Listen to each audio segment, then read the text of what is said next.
MSME दिवस पर मैं आप सबका हृदय से अभिनंदन करते हुए मैं आप सबको बधाई देता हूं।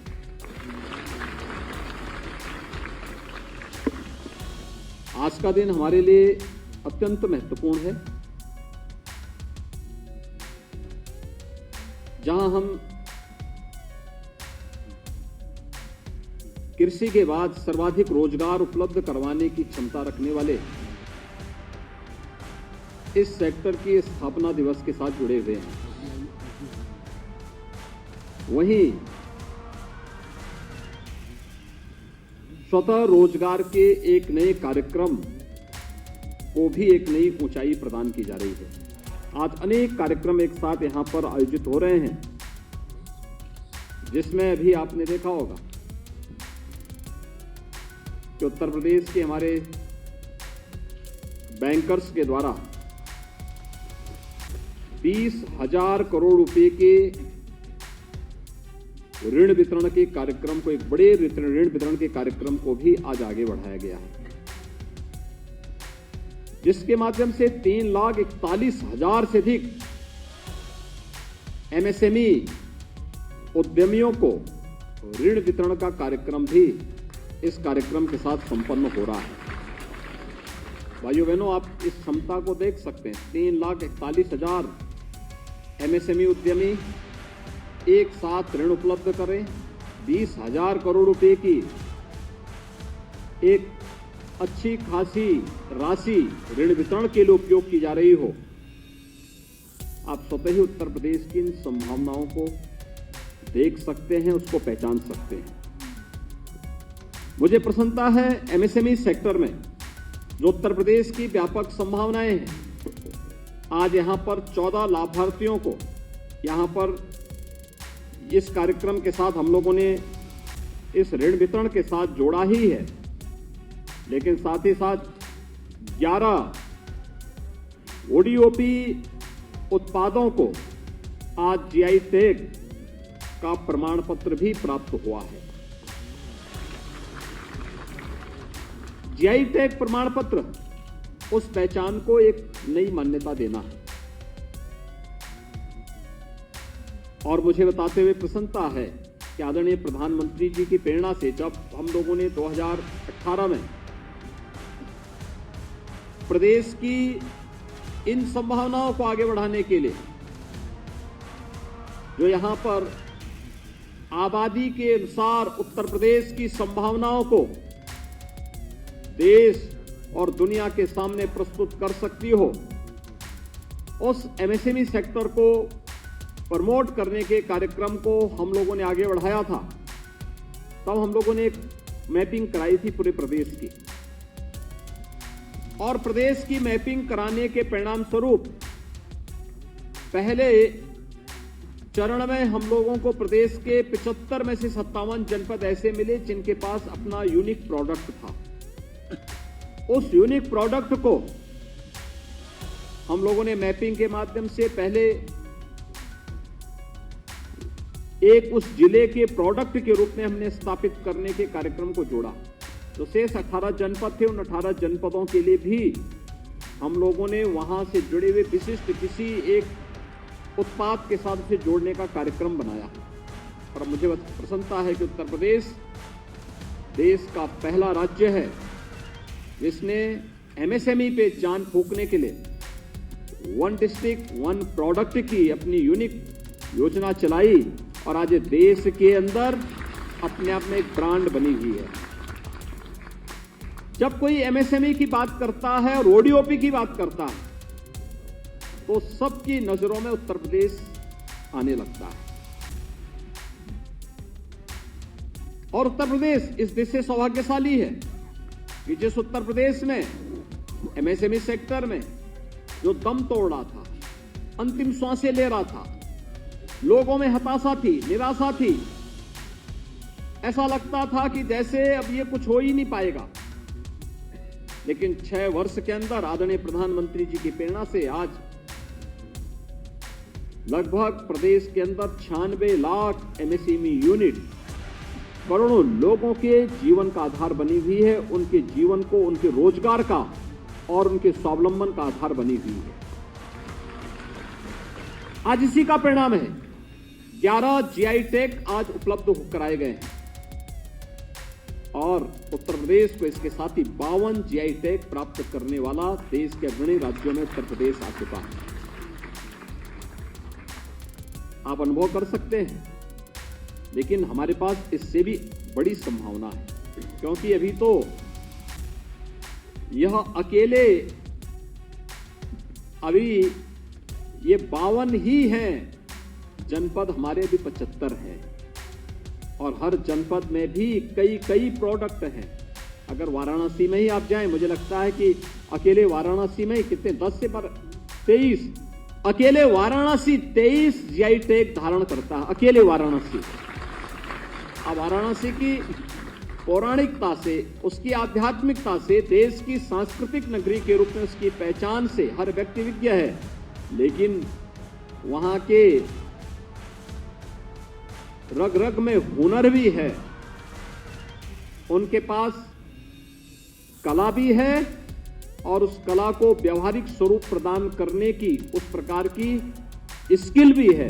वह स्किल और स्किल का ये दुर्लभ मिलन ये काशी में आपको देखने को मिलता है। 23 जीआई टैग अकेले वाराणसी को प्राप्त हुए हैं और इसलिए मैं चाहूंगा जब यहां पर भारत सरकार के सचिव आए हैं और जीआई विशेषज्ञ भी आए हैं, मैं उनसे इसी बात का आग्रह करूंगा कि उत्तर प्रदेश और एमएसएमई विभाग को भी इस दिशा में प्रयास करना चाहिए कि हर जनपद की एक प्रोडक्ट को तो पहले जीआई टैग प्राप्त हो ही, इसके लिए तत्काल हमारा प्रयास हो।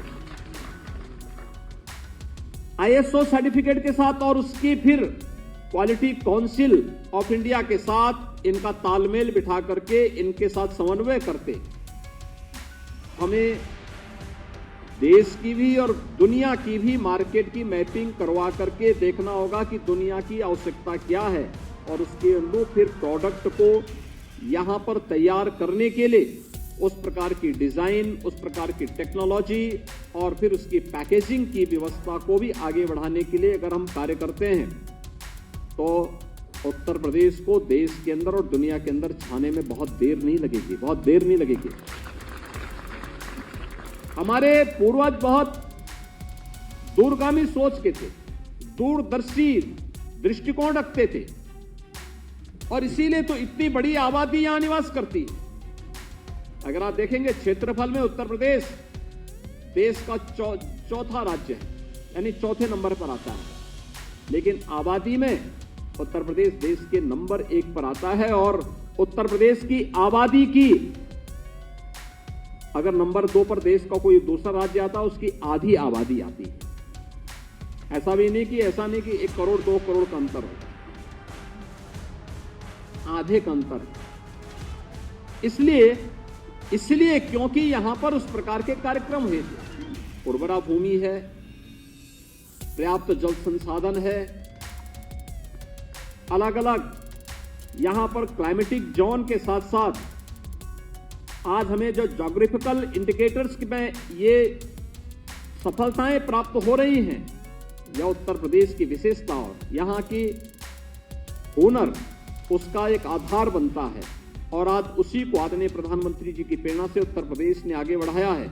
मैं भारत सरकार का इस अवसर पर हृदय से आभार व्यक्त करता हूं कि उत्तर प्रदेश के इस परंपरागत उत्पाद को एक नई ऊंचाइयां आज निरंतर प्रयास करने के बाद उसे हम एक नई पहचान देने में सफलता की ओर अग्रसर हो रहे हैं। इसमें यूनिटी माल की जो बात आई है, मैंने एमएसएमई विभाग को पहले ही कहा, बहुत इसमें एक्सरसाइज करने की आवश्यकता नहीं। हमारे पास अवध शिल्प ग्राम है, पर्याप्त भूमि है, भवन है। हमें तत्काल अगले 3 महीने के अंदर अपना पहला यूनिटी मॉल देश का अवध शिल्प ग्राम में प्रारंभ कर देना चाहिए और फिर उसके एक्सटेंशन की कार्रवाई हम भले ही आगे बढ़ करते रहें। वहां पे अच्छे गेस्ट हाउसेज आप बनाइए और प्रक्रिया आपकी आगे चले। वहां पर हॉस्टल भी बनना चाहिए। देश भर से आने वाले जितने भी इस प्रकार के उद्यमी हैं, एमएसएमई सेक्टर में जिन लोगों ने काम किया है, उनके लिए उस प्रकार की फैसिलिटी भी वहां पर होनी चाहिए, अन्य कार्यक्रमों के लिए होनी चाहिए, क्योंकि यह सेक्टर हमारा एमएसएमई के लिए होगा। यूपी के अंदर बनने वाला कन्वेंशन सेंटर, इसीलिए हम लोगों ने आगे वृंदावन योजना में आगे करने का आगे हम लोगों ने से कहा कि भाई आप उसको आगे लेके जाइए। लेकिन इस यहां पर हमें तत्काल इस कार्यक्रम को करना होगा। और दूसरा, यूनिटी मॉल सबसे अधिक जीआई टैग प्राप्त करने वाले वाराणसी में भी हमें तत्काल इस कार्यक्रम को आगे बढ़ा देना चाहिए। पैसा आज बंधन नहीं है, पैसे की कमी नहीं है। यूपी आज रेवेन्यू सरप्लस स्टेट है। हमें हर अच्छे कार्य के लिए पैसे की कमी नहीं है। अब आगरा को तीसरे के लिए तैयार कर देना चाहिए। हमें तेजी के साथ इस कार्यक्रम को आगे बढ़ा देना चाहिए और बिना इंतजार के करना चाहिए। ये जो अनंत संभावनाएं हमारे पास हैं, अभी मैं देख रहा था अमरोहा का ढोलक भी जीआई टैग प्राप्त किया है। तो मैंने जीआई टैग जीआई विशेषज्ञ से कहा, रजनीकांत जी से मैं यही कह रहा था कि आखिर पीलीभीत की बांसुरी को कब प्राप्त होगा ये GI tag. Meerut sports item के लिए जाना जाता है। इसी प्रकार से प्रदेश के अंदर अलग अलग सेक्टर में आप जाएंगे, फिरोजाबाद में ग्लास का आइटम है, आप कन्नौज में जाएंगे इत्र है, आप मुजफ्फरनगर में जाएंगे 120 वैरायटी के गुड़ आपको प्राप्त हो जाएंगे। वहां पे गुड़ उसकी अपनी विशेषता है। अलग अलग जनपदों में आपको अलग अलग प्रकार का मिलेगा। बुंदेलखंड के जनपदों में आप जाइए, वहां पर आपको अलग अलग जनपद में, जालौन में आपने देखा होगा, वहां का कागज हैंडमेड कागज है, ये उसको एक पहचान देता है। महोबा की अपनी पहचान है, बांदा की अपनी है, चित्रकूट की अपनी है, झांसी अपने अलग प्रोडक्ट के लिए जाना जा रहा है। अलग अलग जनपद ने इस दिशा में बेहतर प्रयास किया है। एक और हमें इधर बनना होगा। दूसरा, विगत 6 वर्ष के अंदर उत्तर प्रदेश के अंदर इंफ्रास्ट्रक्चर डेवलपमेंट के लिए बड़ा कार्य हुआ है। इंफ्रास्ट्रक्चर डेवलपमेंट के लिए हमने उत्तर प्रदेश की इंटर स्टेट कनेक्टिविटी को 4 लेन के साथ जोड़ा है। 54 ऐसे हमारे देश या राज्यों से मिलने वाले, जैसे नेपाल से मिलने वाले जितने भी मार्ग थे, उनको हमने 4 लेन के साथ जोड़ा है। बिहार, झारखंड, छत्तीसगढ़, मध्य प्रदेश, राजस्थान, हरियाणा, उत्तराखंड, दिल्ली, इन सभी राज्यों से जो भी हमारी सड़क की कनेक्टिविटी जो 4 लेन के साथ जुड़ी हुई है, अगर हम मार्गों पे पैसा खर्च कर रहे हैं, सड़क कनेक्टिविटी पे पैसा खर्च कर रहे हैं, आखिर उसको यहां के व्यवसाय को बढ़ाने में भी उपयोग किया जाना चाहिए। वो केवल आवागमन के लिए नहीं, इन क्षेत्रों में भी कुछ क्लस्टर हम लोग एमएसएमई के विकसित कर सकते हैं, करवा सकते हैं। उत्तर प्रदेश वर्तमान में एक्सप्रेस हाईवे के रूप में प्रधानमंत्री जी उत्तर प्रदेश को संबोधित करते हैं। एक्सप्रेस हाईवे, पूर्वांचल एक्सप्रेसवे आदरणीय प्रधानमंत्री जी के कर कमलों से राष्ट्र को समर्पित हो चुकी है। प्रदेश की राजधानी लखनऊ से बिहार के कोने को बक्सर तक छूने का कार्य पूर्वांचल एक्सप्रेसवे कर रही है। हमें एमएसएमई के कुछ क्लस्टर इसमें भी विकसित करने चाहिए। बुंदेलखंड एक्सप्रेसवे प्रधानमंत्री जी के कर कमलों से यह भी राष्ट्र को समर्पित हो चुकी है, इसमें भी कुछ क्लस्टर विकसित होने चाहिए। गंगा एक्सप्रेसवे निर्माणाधीन है, इसी दौरान एमएसएमई क्लस्टर विकसित करने के लिए हमें कहां पर किन कार्यों को प्रोत्साहित करना है, उसके लिए अभी से भूमि चिन्हित करके उसके लिए अभी से हम कार्रवाई अपनी प्रारंभ कर दें। इस समय जमीन सस्ती भी मिल जाएगी और इस कार्यक्रम को हम आगे बढ़ा सकते हैं। हर जनपद में कॉमन फैसिलिटेशन सेंटर को आगे बढ़ाना, और मैं तो बहुत पहले से कह रहा हूं, डिजाइनिंग इंस्टीट्यूट के साथ साथ पैकेजिंग इंस्टीट्यूट को यहां पे स्थापित करना, यहां पे अन्य हम टेक्नोलॉजी के साथ जोड़ने की कार्रवाई। हमारे पास IIT कानपुर है, AKTU लखनऊ में है, मदन मोहन मालवीय प्रौद्योगिकी विश्वविद्यालय गोरखपुर में है, HBTU कानपुर में मौजूद है। हमारे पास अच्छे विश्वविद्यालय हैं, टेक्निकल इंस्टीट्यूशंस हैं, IIM लखनऊ है। हमें इनको टेक्नोलॉजी या नॉलेज पार्टनर के रूप में अपने साथ जोड़ करके देश और दुनिया की उन सभी संभावनाओं को हम लोगों को लेकर के आगे बढ़ना होगा।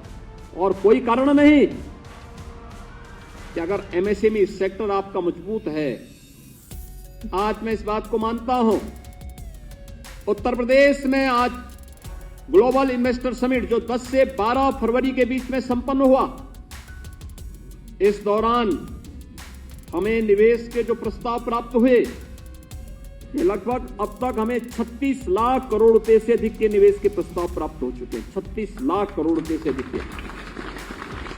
ये 36 लाख करोड़ के निवेश के प्रस्ताव ऐसे नहीं मिले। इस ऑफ डूइंग बिजनेस के लिए यहां पे रिफॉर्म हुए, कानून व्यवस्था की बेहतर स्थिति दी गई, टेक्नोलॉजी का उपयोग करके लोगों को और निवेशकों को बेहतर सुविधाएं देने का कार्य हुआ।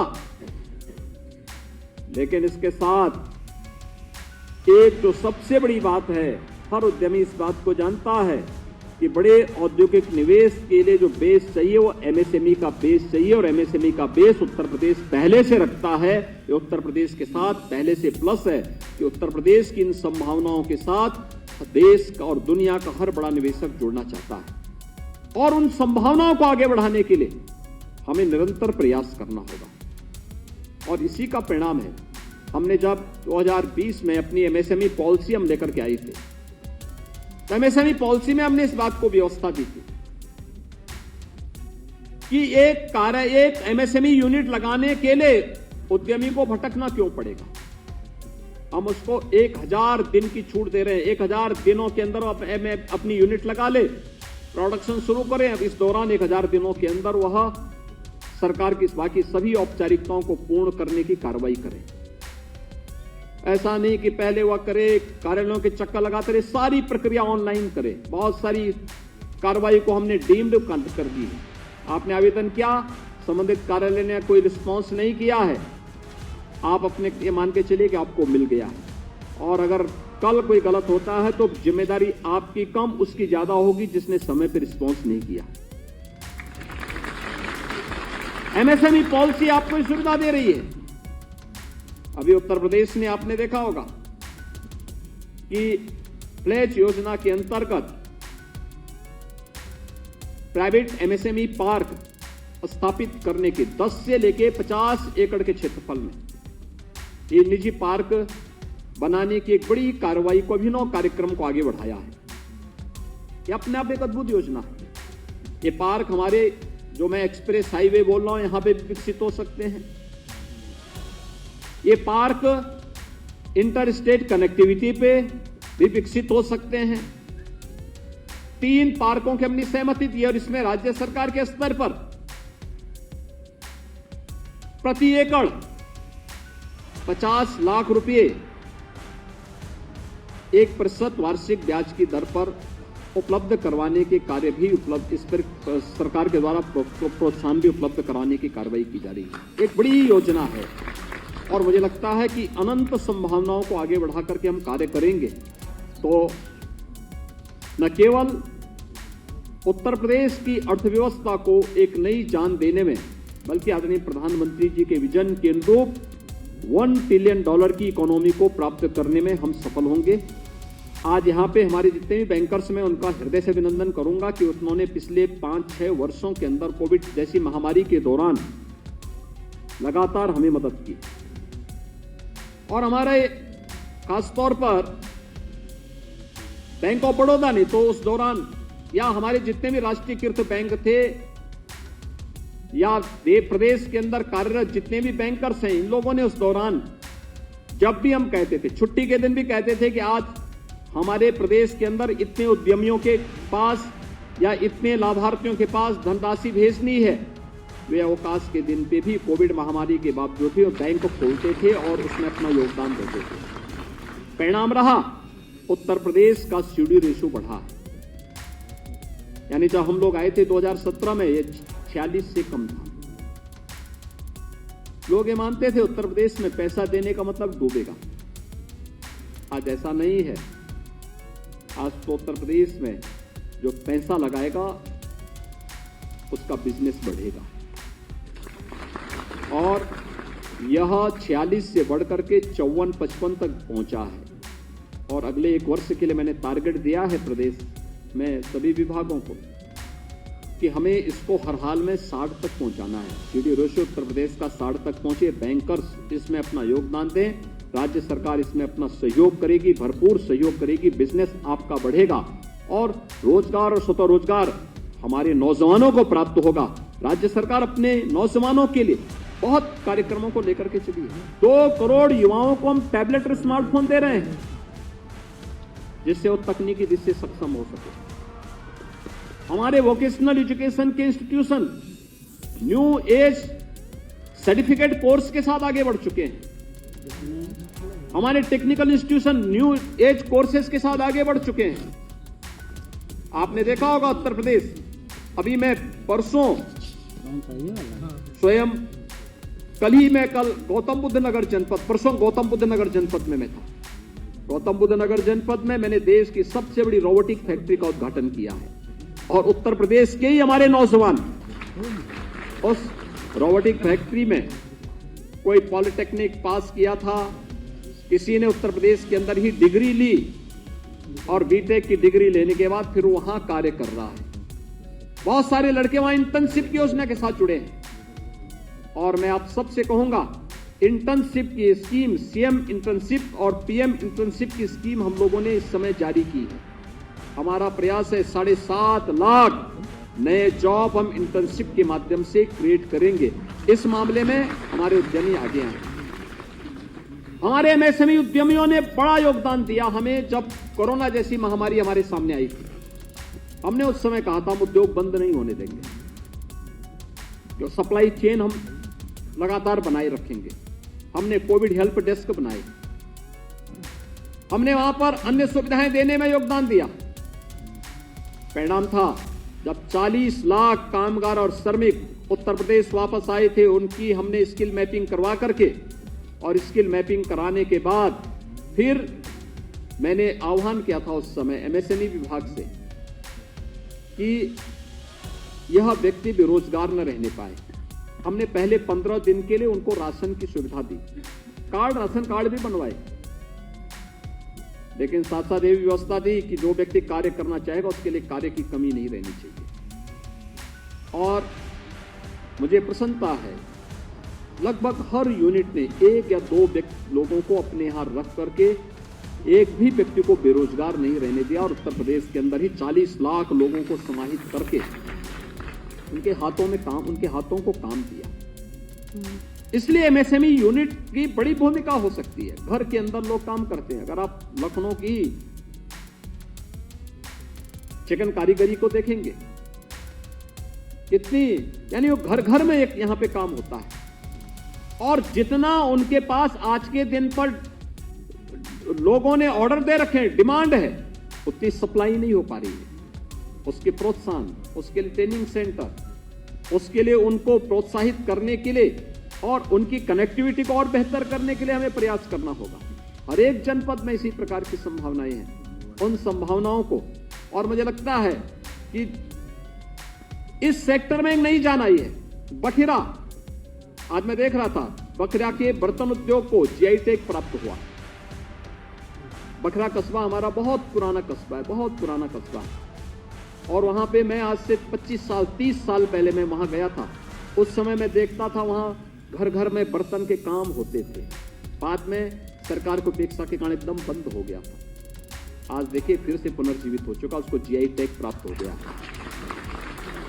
बहुत अच्छे बर्तन बनते थे बखिरा में, घर घर में उपयोग किए जाते थे। शादी ब्याह में वही बर्तन यहां हमारे यहां उपलब्ध कराए जाते थे पूर्वी उत्तर प्रदेश में। बखिरा के बर्तन की अपनी एक ब्रांड थी, लेकिन 25-30 वर्षों में उसको लोगों ने समाप्त करके और फिर वो एक प्रकार से मृत प्राय सा हो गया था, लेकिन आज उसको जीआई टैग प्राप्त हुआ है। अलग अलग जगहों पर इस प्रकार की संभावनाएं हैं और इन संभावनाओं को आगे हम बढ़ा देंगे। एक बहुत बड़ी पूंजी होगी ये यूपी की, और मेरा मानना है कि औद्योगिक निवेश के साथ साथ एमएसएमई सेक्टर को भी बूस्टअप करके, एग्रीकल्चर के साथ साथ इसे भी हम आगे बढ़ा करके उत्तर प्रदेश की इकोनॉमी को एक समय सीमा के अंदर $1 ट्रिलियन की इकोनॉमी बनाने में योगदान देंगे और एमएसएमई सेक्टर इसमें एक बड़ी भूमिका का निर्वहन करेगा। इस विश्वास के साथ आज मुझे प्रसन्नता है कि आज हमने कई कार्यक्रम यहाँ पर 2 खादी भवन के भी यहाँ पर उद्घाटन किए, जिसमें खादी और ग्रामोद्योग विभाग के द्वारा गोबर गैस आधारित बायोगैस प्लांट और ऊनी धागा उत्पाद केंद्र का भी लोकार्पण आज किया गया है।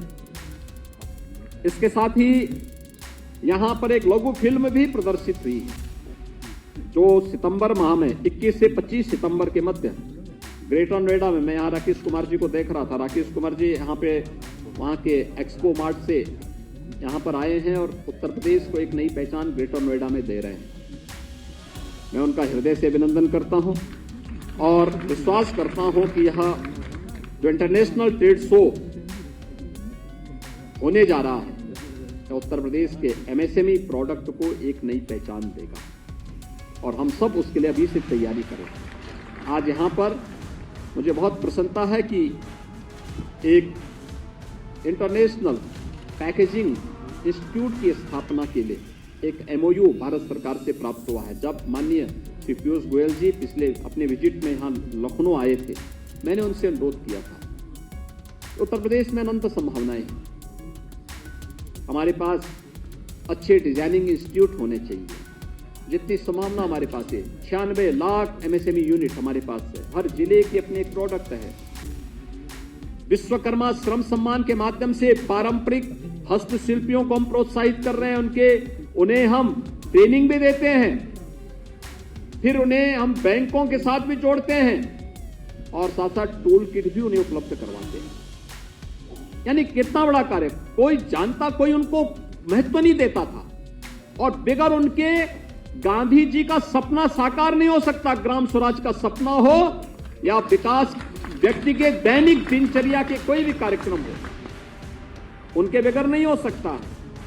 वो नाऊ है, मोची है, धोबी है, राजमिस्त्री है, वह व्यक्ति हलवाई का काम भी करता है, शादी ब्याह या किसी भी मांगलिक कार्यक्रम में या किसी भी अन्य कार्यक्रम में, उसके बगैर किसी सब लोग भूखों रह जाएं, लेकिन लोग उसको महत्व ही नहीं देते। दिया तले अंधेरा जैसी स्थिति थी, हमने उसको विश्वकर्मा श्रम सम्मान के माध्यम से प्रोत्साहित किया। आज परिणाम है, वे ट्रेनिंग लेते हैं, ट्रेनिंग लेने के बाद ट्रेनिंग के दौरान राज्य सरकार उन्हें यहां से मानदेय देती है। मानदेय देने के बाद जब उनकी ट्रेनिंग पूरी होती है तो उन्हें टूल किट उपलब्ध करवाती है और टूल किट उपलब्ध करवाने के बाद बैंकों से जोड़ करके उन्हें आसान किस्तों पर ऋण भी उपलब्ध करवाती है। हमें ये कार्यक्रम और भी तेजी के साथ आगे बढ़ाने होंगे, क्योंकि पूज्य बापू का सपना तभी, ग्राम स्वराज का सपना तभी साकार हो सकता है जब हम गांव से जुड़ी हुई इस अर्थव्यवस्था को मजबूती प्रदान करने में उनको भी थोड़ा मजबूत करें, वे भी अपने कार्यक्रम के साथ जुड़ सके। माटी कला बोर्ड आज आप देख रहे होंगे कितना अच्छा काम कर रहा है। हमने केवल उनको मिट्टी फ्री की, और मिट्टी फ्री, वे मिट्टी फ्री नहीं उठाते, एक प्रकार से वे हमारे लिए कार्य करते हैं। कैसे, देखिए वह हमारे तालाबों से मिट्टी लेके जाते हैं, तो तालाब को खोदने और तालाब के कार्य में जो पैसा हमारा अतिरिक्त लगता है वो हमारा बचता है, लेकिन उसको मिट्टी फ्री में मिलती है तो बर्तन, मिट्टी के बर्तन सस्ते में बाजार में उपलब्ध करा देता है। एक कॉमन मैन को उसका लाभ प्राप्त हो जाता है। एक चेन जो साइकिल बनी हुई है व्यवस्था की, वह उसी रूप में आगे बढ़ा करके वो कार्य करता है। बहुत अच्छा काम इस सेक्टर में वे सभी हस्तशिल्पी कर रहे हैं जिनको सरकार के प्रोत्साहन की थोड़ा से सरकार के स्तर पर सहयोग की आवश्यकता थी। और मैं इस संबंध में आप सबसे अनुरोध करूंगा कि हम उत्तर प्रदेश की इन संभावनाओं में अपना योगदान दें। राज्य सरकार इस सेक्टर को और मजबूती के साथ आगे बढ़ाने का कार्य करेगी और आदरणीय प्रधानमंत्री जी के विजन के अनुरूप उत्तर प्रदेश की अर्थव्यवस्था को मजबूती प्रदान करने के साथ साथ यहाँ के नौजवानों को एमएसएमई सेक्टर में कार्य करने वाले जितने भी उद्यमी हैं, इन सभी को भी हर प्रकार का सपोर्ट करेगी। आज के इस अवसर पर, एमएसएमई दिवस के अवसर पर, मैं आप सबके प्रति अपनी शुभकामनाएं देता हूं। धन्यवाद। जय हिंद।